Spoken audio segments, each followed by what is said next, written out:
ಓಂ ಸ್ಥಿತಿಧನಾಭ್ಯಾಂಶ ಓಂ ಬ್ರಹ್ಮಸೂತ್ರಗಳ 1ನೇ ಅಧ್ಯಾಯದ 3ನೇ ಪಾದದ 7ನೇ ಸೂತ್ರ ಇದು.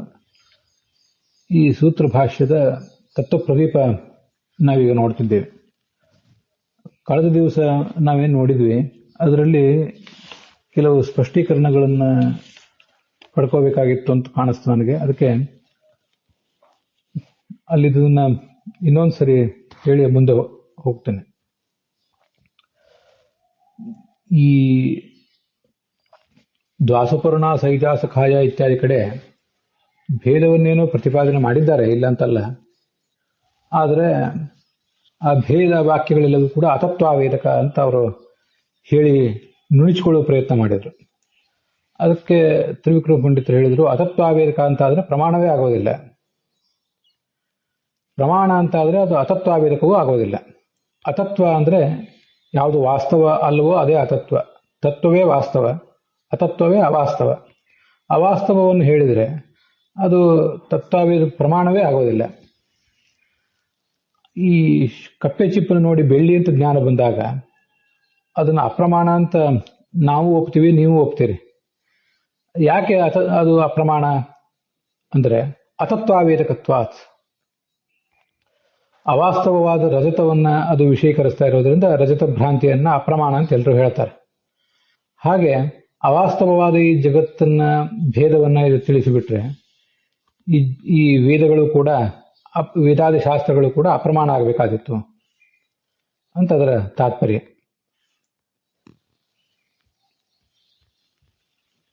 ಅದಕ್ಕೆ ಅವರು ಹೀಗದನ್ನ ತಪ್ಪಿಸಿಕೊಳ್ಳೋ ಪ್ರಯತ್ನ ಮಾಡ್ತಾರೆ.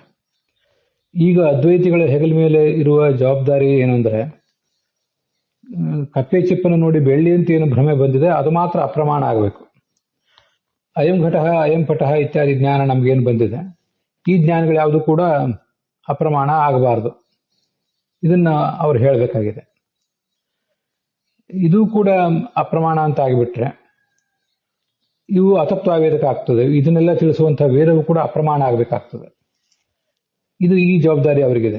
ಅದಕ್ಕೆ ಅವ್ರು ಹೇಳ್ತಾರೆ, ತತ್ ಆಪಾತತಃ ಬಾಧ್ಯತೆ. ಆಪಾತತಃ ಅಂದರೆ ದೇಶಕಾಲಗಳ ಸಂಬಂಧವಿಲ್ಲದೆ ಅದು ಆ ರಜತ ಅನ್ನೋದು ಬಾಧ್ಯವಾಗಿದೆ. ಇದು ಶುಕ್ತಿ ರಜತ ಜ್ಞಾನದ ಸ್ಥಿತಿಗತಿ. ಶುಕ್ತಿ ರಜತ ಜ್ಞಾನ ಬಂದಾಗ ಮೊದಲು ರಜತವನ್ನು ತಿಳ್ಕೊಂಡಿದ್ರು ಕೂಡ ಸ್ವಲ್ಪ ಕಾಲದ ನಂತರ ಮಿಥ್ಯೈವ ರಜತಂ ಪ್ರತ್ಯಭಾತ್, ನಾನು ಸುಳ್ಳಾದಂಥ ರಜತವನ್ನೇ ತಿಳ್ಕೊಂಡಿದ್ದೆ, ಇದು ವಾಸ್ತವಿಕವಾಗಿ ರಜತ ಅಲ್ಲ ಅಂತೇನು ವ್ಯಕ್ತಿ ತಿಳ್ಕೊತಾನೆ. ಹಾಗೆ ತಿಳ್ಕೊಂಡಾಗ ರಜತಕ್ಕೆ ಬಾಧ ಬಂತು ಅಂತ ಅರ್ಥ. ಬಾಧ ಬರುವಾಗ ರಜತಕ್ಕೆ ಮಾತ್ರ ಬಾಧ ಬರ್ತದೆ ಹೊರತು ಆ ರಜತವನ್ನು ಯಾವ ಕಾಲದಲ್ಲಿ ನಾವು ತಿಳಿದಿದ್ವಿ ಅದರ ದೇಶ ಮತ್ತು ಕಾಲಗಳಿಗೆ ಬಾಧ ಬರೋದಿಲ್ಲ. ಆದ್ರಿಂದ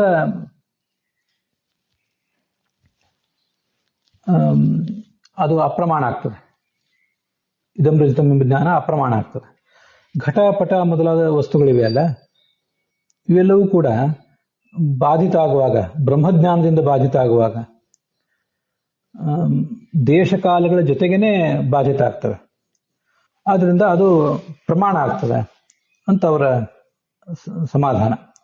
ಇದು ಪ್ರಮಾಣ ಆಗ್ತದೆ. ಪ್ರಮಾಣ ಆಗುವುದರಿಂದ ಇದನ್ನು ತಿಳಿಸುವಂತಹ ವೇದಾದಿ ಶಾಸ್ತ್ರಗಳು ತತ್ವಾವೇದಕವೇ ಆಗ್ತವೆ, ಅತತ್ವಾವೇದಕ ಆಗೋದಿಲ್ಲ. ಅದರಿಂದ ಅದು ಅಪ್ರಮಾಣ ಏನಾಗೋದಿಲ್ಲ ಅಂತ ಅವರ ಅಭಿಪ್ರಾಯ. ಒಂದು ತಾತ್ಪರ್ಯ ಏನಂದ್ರೆ, ಅಶಾಶ್ವತವಾದ ತತ್ವವನ್ನು ತಿಳಿಸುವಂಥದ್ದು ಅತತ್ವಾವೇದಕ ಪ್ರಮಾಣ. ಈ ಶಾಶ್ವತವಾದ ಸತ್ಯ ಅಂದ್ರೆ ಬ್ರಹ್ಮ ಒಂದೇ. ಅಶಾಶ್ವತವಾದಂಥ ತತ್ವ ಅಂದ್ರೆ ಘಟಪಟ ಮೊದಲಾದವುಗಳು, ಇವುಗಳೆಲ್ಲವನ್ನೂ ತಿಳಿಸ್ತದೆ ಈ ವೇದಾದಿ ಶಾಸ್ತ್ರಗಳು. ಪೃಥ್ವಿ ಅಂತರಿಕ್ಷಂ ದ್ಯೋರ್ದಿಶೋ ವಾಂತರ ದಿಶಾ, ಅಗ್ನೇರಾಪಃ, ಅಗ್ನಿಯಿಂದ ನೀರು ಹುಟ್ಟಿತು, ನೀರಿನಿಂದ ಜಲ, ನೀರಿನಿಂದ ತೇಜಸ್ಸು, ತೇಜಸ್ಸಿನಿಂದ ಮುಂದೆ ಪೃಥ್ವಿ ಇತ್ಯಾದಿ ವರ್ಣನೆ ಮಾಡ್ತಾರೆ. ಇದೆಲ್ಲವೂ ಕೂಡ ಅಶಾಶ್ವತವಾದ ಬ್ರಹ್ಮೇತರವಾದ ಜಗತ್ತನ್ನು ಹೇಳ್ತಿರೋದ್ರಿಂದ ಇದು ಅತತ್ವಾವೇದಕ ಪ್ರಮಾಣ. ಅತತ್ವಾವೇದಕ ಹೌದು, ಆದರೂ ಪ್ರಮಾಣ ಯಾಕೆ ಅಂದ್ರೆ ಅಶಾಶ್ವತವಾದ ಸತ್ವವನ್ನು ತಿಳಿಸ್ತಿರೋದ್ರಿಂದ ಅಂತ. ಅಶಾಶ್ವತ ಅಂಥೇಳಿ ನಾವು ಅದನ್ನು ಅರ್ಥ ಮಾಡ್ಕೊಳ್ಳಿಕ್ಕೆ ಹೇಳಿದ್ವಿ. ವಸ್ತುತಃ ಅವರೇ ಅದ್ವೈತದಲ್ಲಿ ಅಶಾಶ್ವತ ಅನ್ನೋ ಶಬ್ದ ಬಳಕೆ ಮಾಡಿದ್ದಾರೋ ಇಲ್ಲೋ ಸಂಶಯ. ಅಂತೂ ವಸ್ತುಗಳು 3 ಥರ: ಪಾರಮಾರ್ಥಿಕ ಸತ್ಯವಾದ ಬ್ರಹ್ಮ, ವ್ಯಾವಹಾರಿಕ ಸತ್ಯವಾದ ಜಗತ್ತು, ಪ್ರಾತಿಭಾಷಿಕ ಸತ್ಯವಾದಂಥ ಈ ಶುಕ್ತಿ ರಜತ. ಹೀಗೆ ನಾವು ಅದನ್ನು ಅಶಾಶ್ವತ ತತ್ವ ಅಂತ ಹೇಳೋದ್ರ ಬದಲು ವ್ಯಾವಹಾರಿಕ ತತ್ವ ಅಂತ ಹೇಳಿದ್ರೆ ಅದ್ವೈತಕ್ಕೆ ಸ್ವಲ್ಪ ಸಮ್ಮತ ಆದಿತ್ತು. ಪ್ರಾತಿಭಾಷಿಕ ಸತ್ಯವಾದ ರಜತವನ್ನು ತಿಳಿಸುವ ಜ್ಞಾನ ಅದು ಅಪ್ರಮಾಣವೇ. ವ್ಯಾವಹಾರಿಕ ಸತ್ಯವಾದ ಅಂದ್ರೆ ಬ್ರಹ್ಮಜ್ಞಾನದಿಂದಲೇ ಬಾಧ್ಯವಾದ ಈ ಜಗತ್ತನ್ನ ತಿಳಿಸುವಂಥ ಶಾಸ್ತ್ರ ಏನಿದೆ ಅದು ಅತತ್ವಾವೇದಕ ಹೌದು, ಆದ್ರೆ ಪ್ರಮಾಣ ಅಂತ ಇಷ್ಟವರು ಅಭಿಪ್ರಾಯ ಪಡ್ತಾರೆ. ತತ್ ಆಪಾತತಃ ಬಾಧ್ಯತೆ ಅನ್ನುವ ಮಾತಿನಲ್ಲಿ ಇರೋದೇ.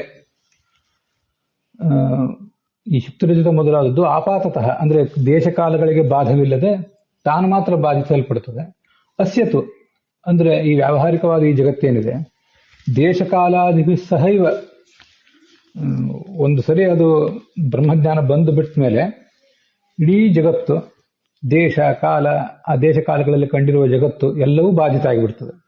ಅತಃ ಏತ ಪ್ರಮಾಣಂ, ಘಟಪಟಾದಿ ಜಗತ್ತನ್ನು ವಿಷಯೀಕರಿಸುವ ಜ್ಞಾನ ಅಂತ ಪ್ರಮಾಣ. ಇತ್ಯನ್ನ ಗಗನತಲ ಮಲಿನತ ಆದಿ ಜ್ಞಾನೇ ವ್ಯಭಿಚಾರ. ಇದನ್ನು ಕಳೆದ ದಿವಸ ನೋಡಿದ್ದೀವಿ, ಇದನ್ನೇ ಇನ್ನೊಂದು ನಾವೀಗ ಸ್ಪಷ್ಟಪಡಿಸಬೇಕಾಗಿತ್ತು. ಈ ಗಗನಂ ನೀಲಂ ಅಂತ ಎಲ್ಲಿಗೂ ಜ್ಞಾನ ಬರ್ತದೆ. ಅಲ್ಲಿ ಮಲಿನ ಅಂತಂದ್ರೆ ಕೊಳೆ ಅಂತ ಅರ್ಥ, ಕೊಳೆ ಅಂದ್ರೆ ನೀಲ ಬಣ್ಣ ಅಂತ ಇಷ್ಟೇ ಅರ್ಥ. ಗಗನಂ ನೀಲಂ ಅಂತ ಜ್ಞಾನ ಬರ್ತದೆ. ಹೀಗೆ ಜ್ಞಾನ ಬಂದಾಗ ಇದು ಆ ಗಗನದಲ್ಲಿ ಕಂಡಿರುವಂತಹ ನೀಲತಾ ಜ್ಞಾನ ಏನಿದೆ ಇದು ನೀವೇ ಹೀಗೆ ಹೇಳಬೇಕು. ಬ್ರಹ್ಮಜ್ಞಾನ ಬರುವ ತನಕ ಕಾದವು ಆಮೇಲೆ ಹೋಗಬೇಕಾದ ಭ್ರಾಂತಿ ಏನಲ್ಲ. ಅದು ಶುಕ್ತಿರಜತದಷ್ಟೇ. ಶುಕ್ತಿರಜತ ಕಪ್ಪೆ ಚಿಪ್ಪು ನೋಡಿ ಬೆಳ್ಳಿ ಅಂತ ಜ್ಞಾನ ಬಂದಂತೆ, ಹಗ್ಗವನ್ನು ನೋಡಿ ಹಾವು ಅಂತ ಜ್ಞಾನ ಬಂದಂತೆ, ಆ ಭ್ರಮೆಗಳಂತೆ ಇದು ಗಗನತಲ ನೀಲತಾ ಜ್ಞಾನವು ಕೂಡ ಹೌದಿದು. ಇದು ಪ್ರಾತಿಭಾಸಿಕವೇ. ಅಲ್ಲಿ ನೀಲತ್ವ ಜ್ಞಾನ ಬಂದದ್ದು ಗಗನದಲ್ಲಿ ಕಂಡಿರುವಂತಹ ನೀಲತ್ವ ಅನ್ನೋದು ಪ್ರಾತಿಭಾಸಿಕವೇ, ಅದೇನು ವ್ಯಾವಹಾರಿಕ ಏನಲ್ಲ. ಹಾಗೆ ನೀವು ಹೇಳಬೇಕು. ಆದರೆ ಇಲ್ಲಿರೋ ಸಮಸ್ಯೆ ಏನು, ಈ ಭ್ರಮ ಗಗನಂ ನೀಲಂ ಅನ್ನೋ ಭ್ರಮ ಕಪ್ಪೆ ಚಿಪ್ಪಿನಲ್ಲಿ ಬೆಳ್ಳಿ ಕಂಡಿರುವ ಇನ್ನು ಭ್ರಮೆ ಇದೆ, ಅದಕ್ಕೂ ಇದಕ್ಕೂ ತುಂಬಾ ವ್ಯತ್ಯಾಸ ಇದೆ. ಕಾರಣ ಏನು, ಕಪ್ಪೆ ಚಿಪ್ಪಿನಲ್ಲಿ ಕಂಡ ಬೆಳ್ಳಿ ಒಂದು ಸ್ವಲ್ಪ ಹೊತ್ತು 5 ನಿಮಿಷವೋ 10 ನಿಮಿಷವೋ ಒಂದು ದಿವಸವೋ ಏನೋ ಆದಮೇಲೆ ಇದು ಬೆಳ್ಳಿ ಅಲ್ಲ, ಇದು ಹಾವಲ್ಲ ಅಂತ ನಮ್ಗೆ ಗೊತ್ತಾಗ್ಬಿಡ್ತದೆ ಕೂಡಲೇ, ಸ್ವಲ್ಪ ಹೊತ್ತಿನಲ್ಲೇ. ಅದಕ್ಕೆ ದೇಶಕಾಲಾದಿಗಳ ನಾಶ ಏನಾಗಬೇಕಾಗಿಲ್ಲ, ಅದಕ್ಕೆ ದೇಶಕಾಲಾದಿಗಳ ಬಾಧೆ ಏನಾಗಬೇಕಾಗಿಲ್ಲ. ಆದರೆ ಇದೇನಾಗಿದೆ, ಗಗನಂ ನೀಲಂ ಅನ್ನೋ ಭ್ರಮೆ ನಿಮಗೆ ನೀವೆಷ್ಟೇ ಶಾಸ್ತ್ರಾದಿಗಳನ್ನು ಓದಿದ್ರು ಏನೇ ಮಾಡಿದ್ರು ಇದು ನಿಮಗೆ ಹೋಗುವುದೇ ಇಲ್ಲ. ಬ್ರಹ್ಮಜ್ಞಾನ ಬಂದು ಮುಕ್ತಿಗೆ ಹೋಗುವ ತನಕವೂ, ಐಕ್ಯ ಜ್ಞಾನವನ್ನು ಪಡ್ಕೊಂಡು ಮುಕ್ತಿಗೆ ಹೋಗುವ ತನಕವೂ ಇದು ಹೋಗೋದಿಲ್ಲ. ಈ ಭ್ರಮೆ ಗಗನಂ ನೀಲಂ ಅನ್ನುವ ಭ್ರಮೆ ಗಗನ ನಾಶ ಪರ್ಯಂತವೂ ಬಾಧಿಸಲ್ಪಡೋದಿಲ್ಲ. ಅಲ್ಲಿರೋ ನೀಲತ್ವ ಅನ್ನೋದು ಬಾಧಿಸಲ್ಪಡೋದಿಲ್ಲ. ಆದ್ರಿಂದ ಅದು ಪ್ರಮಾಣ ಅಂತ ಹೇಳ್ತೀರಾ, ನೀವೀಗ ಸಿಕ್ಕಿಬಿಡ್ತೀರಿ. ಈ ಜ್ಞಾನವನ್ನ, ಗಗನಂ ನೀಲಂ ಅನ್ನೋ ಜ್ಞಾನವನ್ನ ತತ್ವಾವೇದಿಕ ಪ್ರಮಾಣ ಅಂತ ನೀವು ಹೇಳಬೇಕಾಗ್ತದೆ. ವಸ್ತುತಃ ಇದು ಅಪ್ರಮಾಣ. ಅಲ್ಲಿ ಗಗನತಲ ಮಲಿನದಾದಿ ಜ್ಞಾನಿ ವ್ಯಭಿಚಾರ ಅಂತ ನಿಂತಿದೆಯಲ್ಲ, ಆ ವ್ಯಭಿಚಾರ ಅನ್ನೋದಕ್ಕೆ ನಾವು ನಿನ್ನೆ ವಿವರಿಸಿರಲಿಲ್ಲ. ಸಾಧ್ಯ ಬರಬಾರದು, ಹೇತು ಬರಬೇಕು. ಹಾಗೆ ಮಾಡಿಬಿಟ್ರೆ ಅದನ್ನ ವ್ಯಭಿಚಾರ ಕರೀತಾರೆ. ಹಾಗಾದ್ರೆ ಅದು ಅನುಮಾನ ಯಾವುದು ಅಂತ ಅನ್ನೋದನ್ನ ಈ ಮುಂದೆ ನೋಡೋಣ. ವ್ಯಭಿಚಾರ ಅಂತಂದ್ರೆ ಒಂದು ಅನುಮಾನಕ್ಕೆ ವ್ಯಭಿಚಾರ ಬರಬೇಕು. ಹಾಗಾದ್ರೆ ಅನುಮಾನಗಳು ಏನು ಅಂದ್ರೆ ಅದನ್ನ ಸ್ವಲ್ಪ ಸರಿಯಾಗಿ ಗಮನಿಸ್ಬೇಕು. ಅವರು ಯಾವ ಜ್ಞಾನವನ್ನ ಪ್ರಮಾಣ ಅಂತ ಹೇಳಿದ್ರು, ಯಾವ ಜ್ಞಾನವನ್ನು ಅಪ್ರಮಾಣ ಅಂತ ಹೇಳಿದ್ರು. ಪ್ರಾತಿಭಾಸಿಕವಾದ ರಜತದ ಜ್ಞಾನವನ್ನು ಅದು ಅಪ್ರಮಾಣ ಅಂತ ಅವ್ರು ಹೇಳಿದ್ರು. ಯಾಕೆಂದ್ರೆ ಆಪಾತತಃ ಬಾಧಿಸಲ್ಪಡುವುದರಿಂದ, ಅಂದ್ರೆ ದೇಶಕಾಲಾದಿಗಳ ಬಾಧವಿಲ್ಲದೆ ರಜತಕ್ಕೆ ಮಾತ್ರ ಬಾಧ ಬರುವುದರಿಂದ ಅಂತ. ಆವಾಗ ಅನುಮಾನ ಏನಾಗ್ತದೆ, ನಾವು ಅನುಮಾನ ಅಲ್ಲಿ ಊಹೆ ಮಾಡ್ಕೋಬೇಕು. ರಜತ ಜ್ಞಾನಂ ಅಂತ ಪಕ್ಷ, ಅಪ್ರಮಾಣಂ ಅಂತ ಸಾಧ್ಯ. ಯಾಕೆಂದ್ರೆ ರಜತಸ್ಯ ದೇಶಕಾಲಾದಿ ದೇಶಕಾಲಾದಿಕಂ ವಿನ ಅಥವಾ ದೇಶಕಾಲವು ವಿನ ಬಾಧ್ಯಮಾನತ್ವಾತ್. ರಜತ ಮಾತ್ರ ಬಾಧಿತ ಆಗ್ತದೆ ಹೊರತು ದೇಶಕಾಲಗಳು ಬಾಧಿತ ಆಗೋದಿಲ್ಲ. ಇದು ಆಪಾತತಃ ಬಾಧ್ಯತೆ ಅಂತ ಅನ್ನೋದಕ್ಕೆ ಅರ್ಥ. ಹೀಗೆ ರಜತಸ್ಯ ದೇಶಕಾಲಾದಿಕಂ ವಿನ ಬಾಧ್ಯಮಾನತ್ವಾತ್ ಅನ್ನುವ ಹೇತುವಿನಿಂದ ರಜತ ಜ್ಞಾನವನ್ನು ನಾವು ಅಪ್ರಮಾಣ ಅಂತ ಸಾಧನೆ ಮಾಡ್ತೀವಿ. ಇದು ಒಂದು ಅನುಮಾನ. ಇನ್ನು ಘಟಜ್ಞಾನವು ಮಾತ್ರ ಪ್ರಮಾಣವೇ ಆಗಿದೆ. ಅಸ್ಯತು ದೇಶಕಾಲಾದಿ ಸಹೈವ ಬಾಧ ಆತೈತ ಪ್ರಮಾಣಂ ಅಂತ ಅವ್ರು ಹೇಳಿದ್ರಲ್ಲ, ಘಟಜ್ಞಾನಂ ಅಂತ ಪಕ್ಷ, ಪ್ರಮಾಣಂ ಅಂತ ಸಾಧ್ಯ. ಯಾಕೆಂದ್ರೆ ಘಟಸ್ಯ ದೇಶಕಾಲಾದಿ ಸಹೈವ ಬಾಧ್ಯಮಾನತ್ವ ಅಂತ ಹೇತು. ಘಟ ಅನ್ನೋದು ಅಂದ್ರೆ ಘಟಪಟಾದಿ ವ್ಯಾವಹಾರಿಕ ಜಗತ್ತು, ಇದು ದೇಶಕಾಲಾದಿಗಳ ಜೊತೆಗೇನೆ ಬಾಧಿಸಲ್ಪಡುತ್ತದೆ ಬ್ರಹ್ಮಜ್ಞಾನದಿಂದ ಅಂತ ಅನ್ನೋದು ಹೇತು. ಈ ಅನುಮಾನವನ್ನು ತಗೊಂಡಾಗ ಈ ಅನುಮಾನಕ್ಕೆ ಇಲ್ಲಿ ಗಗನತಲ ಮಲಿನತಾದಿ ಜ್ಞಾನದಲ್ಲಿ ವ್ಯಭಿಚಾರ ಅಂತ ಅರ್ಥ. ಈ ಗಗನತಲ ಮಲಿನತಾದಿ ಜ್ಞಾನದಲ್ಲಿ ಪ್ರಾಮಾಣ್ಯ ಇಲ್ಲ. ಪ್ರಾಮಾಣ್ಯ ಅನ್ನೋದು ಸಾಧ್ಯ, ಇದು ಅಪ್ರಮಾಣವೇ. ಅಪ್ರಮಾಣ ಅಂತ ನೀವು ಒಪ್ಪಲೇಬೇಕು. ಅಪ್ರಾಮಾಣ್ಯ ಇದೆ. ಆದ್ರೆ ಅಲ್ಲಿ ದೇಶಕಾಲಾದಿಗೂ ಸಹ ಬಾಧ್ಯಮಾನತ್ವ ಅನ್ನುವಂಥ ಹೇತು ಕೂಡ ಬಂದೇ ಬಿಟ್ಟಿತು. ಬ್ರಹ್ಮಜ್ಞಾನ ಬರುವ ತನಕವೂ ಈ ಜಗತ್ತಿನಲ್ಲಿ ನಾವು ಇರುವ ತನಕವೂ, ಸಂಸಾರದ ತೊಳಲಾಟದಲ್ಲಿ ನಾವು ಯಾರೇ ಅದ್ವೈತಿಗಳು ಇರುವ ತನಕವೂ, ದ್ವೈತಿಗಳು ಇರುವ ತನಕವೂ ಗಗನತಲಂ ನೀಲಂ ಅಂತ ಜ್ಞಾನ ಬರ್ತಾನೆ ಹೋಗ್ತದೆ. ಬ್ರಹ್ಮಜ್ಞಾನ ಬಂದು ಬ್ರಹ್ಮೇತರವಾದ ಸಮಸ್ತ ವಸ್ತುವು ಬಾಧ್ಯವಾದಾಗ ಆವಾಗ ಮಾತ್ರ ಗಗನವೂ ಬಾಧ್ಯ ಆಗ್ತದೆ, ದೇಶವೂ ಬಾಧ್ಯ ಆಗ್ತದೆ. ಆವಾಗ ಅದ್ರ ಜೊತೆಗೆ ಮಲಿನತ್ವವು ಕೂಡ ಬಾಧಿತ ಆಗ್ತದೆ. ಆದ್ರಿಂದ ದೇಶಕಾಲಾದಿ ಸಹ ಬಾಧ್ಯಮಾನತ್ವ ಅನ್ನೋ ಹೇತು ಬಂತು. ಆದ್ರೆ ಪ್ರಾಮಾಣ್ಯ ಅನ್ನುವ ಸಾಧ್ಯ ಈ ಜ್ಞಾನದಲ್ಲಿ ಬರಲಿಲ್ಲ. ಆದ್ರಿಂದ ವ್ಯಭಿಚಾರ ಅಂತ ಅದರ ತಾತ್ಪರ್ಯ. ಇದನ್ನು ಕಳೆದ ದಿವಸ ಹೇಳಿರಲಿಲ್ಲ, ಅದಕ್ಕೆ ಇವತ್ತು ಹೇಳಿದ್ದೇನೆ. ಮಲಿನ ಅಂದ್ರೆ ಕೊಳೆ, ಕೊಳೆ ಅಂದ್ರೆ ಕಪ್ಪು, ಕಪ್ಪು ಅಂದ್ರೆ ನೀಲ, ಈ ಥರ. ಅದರ ಮುಂದಿನಂತೂ ನಾವು ಹಿಂದೆ ನೋಡಿದ್ದೇವೆ. ದೇಶಕಾಲಾದಿಗಳಿಗೆ ಬಾಧ ಆಗುವುದೇ ಸಾಧ್ಯ ಇಲ್ಲ ಅಂತ ಅನ್ನೋದು ಮತ್ತೊಂದು ಉತ್ತರ. ಯಾಕೆಂದ್ರೆ ಅವು ದೇಶಕಾಲಗಳು ನಿತ್ಯ, ಅದಕ್ಕೆ ಯಾವಾಗ ಬಾಧ್ಯ ಆಗೋದು? ನಾವೊಂದು ಪ್ರಶ್ನೆ ಕೇಳ್ತೀವಿ ನಿಮ್ಮನ್ನ. ಕುತ್ರ ಎಲ್ಲಿ, ಕದಾ ಯಾವಾಗ, ಕಸ್ಯ ಯಾರಿಗೆ ಈ ದೇಶಕಾಲಾದಿಗಳು ಬಾಧಿತ ಆಗ್ತವೆ ಅಂತ ಜ್ಞಾನ ಬರ್ತದೆ ಅಂತ ಪ್ರಶ್ನೆ ನಾವು ನಿಮ್ಮನ್ನು ಕೇಳಿದ್ರೆ ಏನು ಉತ್ತರ ಕೊಡ್ತೀರಿ? ಈ ಕುತ್ರ ಅಂತ ಅನ್ನೋದು ಅದು ದೇಶವನ್ನೇ ಹೇಳ್ತದೆ, ಕದಾ ಅಂತ ಅನ್ನೋದು ಕಾಲವನ್ನೇ ಹೇಳ್ತದೆ. ಬ್ರಹ್ಮಜ್ಞಾನ ಬಂದ ಮೇಲೆ ಅಥವಾ ಬರುವಾಗ ದೇಶಕಾಲಗಳು ಬಾಧಿತ ಆಗ್ತವೆ. ಮುಕ್ತಿಯಲ್ಲಿ ಅದೊಂದು ವೈಕುಂಠ ಲೋಕದಲ್ಲಿ ಅಂತ ಹೀಗೆಲ್ಲ ಮಾತಾಡಿದ್ರೆ, ಬ್ರಹ್ಮಜ್ಞಾನ ಬಂದ ಮೇಲೆ ಅಂತ ಅನ್ನೋದು ಕಾಲವನ್ನೇ ತೋರಿಸ್ತದೆ. ಆ ಕಾಲದಲ್ಲಿ ಕಾಲವು ಬಾಧಿತ ಆಗುವುದು ಅಂದ್ರೆ ಹೇಗೆ? ಕಾಲ ಇದ್ದೇ ಇದೆ, ಆವಾಗಲೂ ಕೂಡ ಕಾಲ ಇದ್ದೇ ಇರ್ತದೆ. ಇದ್ದೇ ಇರುವುದರಿಂದ ಬ್ರಹ್ಮಜ್ಞಾನ ಬಂದ ಮೇಲೆ ಮತ್ತೆಂದೂ ಅವನ ಸಂಸಾರಕ್ಕೆ ಮರಳಿ ಬರೋದಿಲ್ಲ, ನಚ ಪುನರಾವರ್ತತೆ ಅಂತ ಹೀಗೆಲ್ಲ ಹೇಳ್ತಿರ್ತಾರೆ. ಮತ್ತೆ ಹಾಗಾದ್ರೆ ಬ್ರಹ್ಮಜ್ಞಾನ ಬಂದ ಮೇಲೆ ಅನ್ನೋದು ಕಾಲದ ಅಸ್ತಿತ್ವವನ್ನು ತೋರಿಸ್ತದಲ್ಲ, ಅದು ನೀವು ಅದನ್ನು ಬಾಧಿತ ಅಂತ ಹೇಳೋದು ಹೇಗೆ?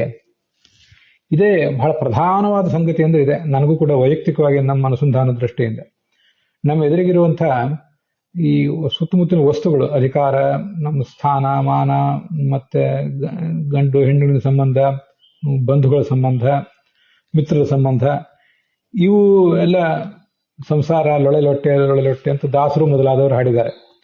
ಆಕಾಶವೂ ಅಸತ್ಯ, ಕಾಲವೂ ಅಸತ್ಯ ಅಂತ ಹೇಳುವುದು ಮಾತ್ರ, ಕಾಲವೂ ಮಿಥ್ಯ ಅಂತ ಹೇಳುವುದು ಮಾತ್ರ ನಮಗೆ ಕನ್ವಿನ್ಸ್ ಆಗೋದಿಲ್ಲ. ಒಂದು ವೇಳೆ ಬ್ರಹ್ಮಜ್ಞಾನ ಬಂದ ಮೇಲೆ ಮತ್ತೆಂದೂ ಸಂಸಾರಕ್ಕೆ ಬರೋದಿಲ್ಲ ಅನ್ನೋ ಭರವಸೆಯಿಂದಲೇ ನಾವೆಲ್ಲ ಈ ಸಾಧನೆಗೆ ತೊಡಗ್ತಿರ್ತೀವಿ. ಅದರಿಂದ ಅದು ಬಾಧಿತ ಆಗ್ತದೆ ಅಂತ ಅನ್ನೋದಕ್ಕೆ ಯಾವ ಅರ್ಥವೂ ಇಲ್ಲ. ಅದಕ್ಕೆ ಅವ್ರು ಹೇಳ್ಬೋದು, ಕುತ್ರ ಕದಾ ಕಸ್ಯ ಅಂತ 3 ಪ್ರಶ್ನೆ ಕೇಳಿದ್ರಿ ನೀವು, ನಾವು ಉತ್ತರ ಕೊಡ್ತೇವೆ ನೋಡಿ. ಕಸ್ಯ ಅಂದ್ರೆ ಚೇತನಸ್ಯ, ಯಾರಿಗೆ ಸಾಧನೆ ಮಾಡಿರ್ತಾನಲ್ಲ ಅವನಿಗೆ ಅದು ಈ ದೇಶಕಾಲಗಳು ಬಾಧಿತ ಆಗೋದು. ಕುತ್ರ ಅಂದ್ರೆ ಸ್ವಾತ್ಮನಿ, ತನ್ನಲ್ಲಿ. ಕದಾ ಅಂತಂದ್ರೆ ಸ್ವಾತ್ಮನಿ ಸರ್ವಗತೆ, ಚೇತನಸ್ಯ ಅಂತ ಅನ್ನೋದು ಕುತ್ರ ಅನ್ನೋದಕ್ಕೆ ಕುತ್ರ, ಸ್ವಾತ್ಮನಿ ಸರ್ವಗತೆ ಅಂತ ಅನ್ನೋದು ಕುತ್ರ ಅಂತ ಅನ್ನೋದಕ್ಕೆ ಕುತ್ರ, ಸರ್ವಗತನಾದ ತನ್ನಲ್ಲಿ. ಇನ್ನು ಕದಾ ಅಂದ್ರೆ ಜ್ಞಾನೋತ್ತರ ಕಾಲಂ, ಜ್ಞಾನ ಬಂದ ಮೇಲೆ. ಅವಿದ್ಯಾ ಸವಿಲಾಸ ನಿವರ್ತತೆ, ತನ್ನ ವಿಲಾಸ ತಂದ್ರೆ ಅದರ ಕೈವಾಡ, ಅದರ ಹಾವಳಿಗಳು, ಅವಿದ್ಯೆಯ ಹಾವಳಿ ಈ ಜಗತ್ತೆಲ್ಲ, ಅದರ ಜೊತೆಗೂಡಿದ ಅವಿದ್ಯಾನು ನಷ್ಟ ಆಗಿ ಹೋಗ್ತದೆ ಅಂತಂದ್ರೆ ನೋಡಿ ಅಲ್ಲೇ ಜ್ಞಾನೋತ್ತರ ಕಾಲ ಅಂತ ನೀವೇ ಪ್ರಯೋಗ ಮಾಡಿಬಿಟ್ಟಿದ್ದೀರಿ. ಅದೇ ದೊಡ್ಡ ಸಮಸ್ಯೆ. ಕಾಲ ಅಂತ ಹೇಳ್ತಿದ್ರಿ, ಮತ್ತೆ ಅಲ್ಲಿ ಅವಿದ್ಯೆಯ ಪರಿಣಾಮವಾದ ಕಾಲವೂ ಹೋಗ್ತದೆ ಅಂದ್ರೆ ಹೇಗೆ?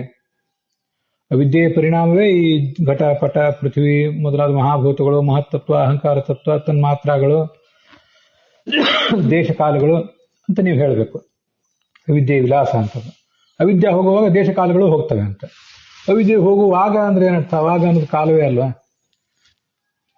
ನಚ ತದಾ ಕ್ವಾಪಿ ಕಿಂಚಿತ್ ಅನಿವೃತ್ತಂ ಅಸ್ತಿ ಇತಿ ಚೇತ್ ಏವಂ ತರ್ಹಿ ದೇಶಕಾಲಾದಿನ ನ ವಾದ ಅಭ್ಯುಪಗತಃ. ಇಲ್ಲಿ ನೋಡಿ, ಈ ನಚ ತದಾ ಕ್ವಾಪಿ ಕಿಂಚಿತ್ ಅನಿವೃತ್ತಂ ಅಸ್ತಿ ಅನ್ನೋದು ಅವರದೇ ವಾಕ್ಯ. ಈ ಅದ್ವೈತಿಗಳೇ ತಾವೇ ಹೇಳಿದ್ದು. ಅವಿದ್ಯೆ ಎಲ್ಲವೂ ತನ್ನ ಅವಿದ್ಯೆಯ ಪರಿಣಾಮವಾದ ಈ ಜಗತ್ತಿನೊಂದಿಗೆ ಅವಿದ್ಯೆಯೂ ಹೊರಟು ಹೋಗ್ತದೆ. ತದಾ ಆಗ ಎಲ್ಲಿಯೂ ಕೂಡ ಕಿಂಚಿತ್ ಯಾವ ವಸ್ತುವೂ ಕೂಡ ಅನಿವೃತ್ತಂ ನಾಸ್ತಿ, ಬಾಧಿತವಲ್ಲದ ವಸ್ತು ಯಾವುದೂ ಇರೋದಿಲ್ಲ. ಸರ್ವವೂ ಬಾಧಿತ ಆಗಿ ಹೋಗ್ತದೆ ಬ್ರಹ್ಮನ್ ಬಿಟ್ಟು. ಇತಿ ಚೇತ್ ಏವಂ ತರ್ಹಿ ದೇಶಕಾಲಾದಿನ ನ ಬಾಧ ಅಭ್ಯುಪಗಮಾತ್. ದೇಶಕಾಲಾದಿಗಳಿಗೆ ನೀವು ಬಾಧವನ್ನ ಇಲ್ಲ ಅಂತಾನೆ ನೀವು ಹೇಳಿದಂಗೆ ಆಗ್ತದೆ. ಯಾಕೆಂದ್ರೆ ಬಾಧ ಅವಧಿತ್ವಾದಿ ಅಭ್ಯುಪಗಮಾತ್. ಜ್ಞಾನೋತ್ತರ ಕಾಲಂ ಅಂತ ಅಂದ್ಬಿಟ್ರಲ್ಲ ನೀವೇ, ಜ್ಞಾನ ಬಂದ ಮೇಲೆ, ಬ್ರಹ್ಮಜ್ಞಾನ ಬಂದ ಮೇಲೆ ಅಂತ. ಆ ಬಾಧಕ್ಕೊಂದು ಅವಧಿಯನ್ನ ನೀವೇ ಹೇಳಿದ್ರಿ. ಬ್ರಹ್ಮಜ್ಞಾನ ಬರೋಕ್ಕಿಂತ ಮುಂಚೆ ಈ ಅವಿದ್ಯೆ ಹೋಗೋದಿಲ್ಲ, ಬ್ರಹ್ಮಜ್ಞಾನ ಬಂದ ಮೇಲೆ ಅವಿದ್ಯೆ ಹೋಗ್ತದೆ ಅಂತಂದ್ರೆ ಹಾಗಾದ್ರೆ ಕಾಲ ಅನ್ನೋದು ಮೊದಲು ಇತ್ತು ಆಮೇಲೂ ಇತ್ತು ಅಂತಾನೆ ಆಯ್ತಲ್ಲ. ನಚ ನಿರವಧಿಕ ಬಾಧ ಯುಕ್ತ. ಬಾಧ ಬರ್ತದೆ, ಅದು ಯಾವಾಗ ಬಾಧ ಬರ್ತದೆ ಅಂತನೋ ಪ್ರಶ್ನೆಗೆ ಉತ್ತರ ಕೊಡದೇನೆ ಅವಧಿ ಇಲ್ಲದ, ಒಂದು ಬೌಂಡ್ರಿ ಇಲ್ಲದೆ ಇರುವಂತಹ ಬಾಧ ಅಂತನೋದು ಬರುವುದೇ ಇಲ್ಲ. ಆದ್ರಿಂದ ಅತತ್ವಾವೇದಕ ಪ್ರಮಾಣವಚನವತ ತಲ್ಲಕ್ಷಣವಾಕ್ಯಮಪಿ ಸ್ವವ್ಯಾಹತಂ ಅತತ್ವಾವೇದಕಂ ಪ್ರಮಾಣಂ ಅಂತ ಹೇಳುವುದು ಹೇಗೆ ಅವ್ಯಾಹತವೋ ಹಾಗೆ ಈ ಅದಕ್ಕೊಂದು ಲಕ್ಷಣ ಹೇಳ್ತೀವಿ ಅಂತ ನೀವು ಹೊರಟ್ರೆ, ಈ ಅತತ್ವಾವೇದಕ ಅಂದ್ರೆ ಹೀಗರ್ಥ. ಆಪಾತತಃ ಬಾಧ್ಯತೆ, ದೇಶಕಾಲಾದಿಭಿರ್ ಸಹ ಬಾಧ್ಯಮಾನತ್ವ, ದೇಶಕಾಲಾದಿಭಿರ್ ವಿನಾ ಬಾಧ್ಯಮಾನತ್ವ ಅಂತ ಏನೇನೋ ನೀವು ಅದನ್ನು ಪರಿಷ್ಕರಿಸ್ಲಿಕ್ಕೆ ಹೊರಟ್ರೆ ಅದು ಯಾವುದೂ ಕೂಡ ಸರಿಯಲ್ಲ. ಕೊನೆಗೆ ನೀವು ಏನು ಮಾಡಿದಾಗಾಯ್ತು ಅಂದ್ರೆ ಸಮಸ್ತ ವೇದವನ್ನು ಕೂಡ ಅಪ್ರಮಾಣ ಅಂತ ಹೇಳ್ದಂಗೆ ಆಗ್ತದೆ. ಯಾಕೆಂದ್ರೆ ನಹಿ ವೇದೇಕದೇಶೇಪಿ ಅಭೇದವಾದಂ ವದಂತಿ ಕೋವಿದಾಹ. ಜ್ಞಾನಿಗಳಿಗೆ ಸಮಸ್ತ ವೇದವನ್ನು ನೋಡಿದ್ರು ಕೂಡ ಎಲ್ಲೇ ಒಂದು ಅಭೇದದ ಹೇಳಿಕೆ ಕಂಡು ಬರೋದೇ ಇಲ್ಲ. ಆದ್ರಿಂದ ನೀವೊಂದು ದೊಡ್ಡ ಪ್ರಯತ್ನ, ನಿಮ್ದು ಸಂಭ್ರಮ, ದೊಡ್ಡ ಉತ್ಸಾಹ, ದೊಡ್ಡ ಗಡಿಬಿಡಿಯಿಂದ ನೀವು ವೇದವನ್ನ ಪ್ರಮಾಣ ಅಂತ ಹೇಳಿ, ವೇದವು ಪ್ರಮಾಣ ಆಗಬೇಕು, ನಿಮಗೆ ಪ್ರಮಾಣ ಅಂತ ಹೇಳಬೇಕಾಗಿದೆ. ಆದ್ರೆ ವಾಸ್ತವಿಕವಾಗಿ ಅಪ್ರಮಾಣ ಅಂತ ಹೇಳುವ ಇರಾದೆ ಅಂತ ಧೋರಣೆ ನಿಮ್ದು. ಆದ್ರಿಂದ ನೀವು ಗೂಢವೇಷದ ಬೌದ್ಧರಾಗಿದ್ದೀರಿ ಅಂತ ಅದರ ತಾತ್ಪರ್ಯ. ಅಲ್ಲಿಗೆ ಇವತ್ತಿನ ಈ ಭಾಗ ಸಮಾಪ್ತ ಆಗಿದೆ.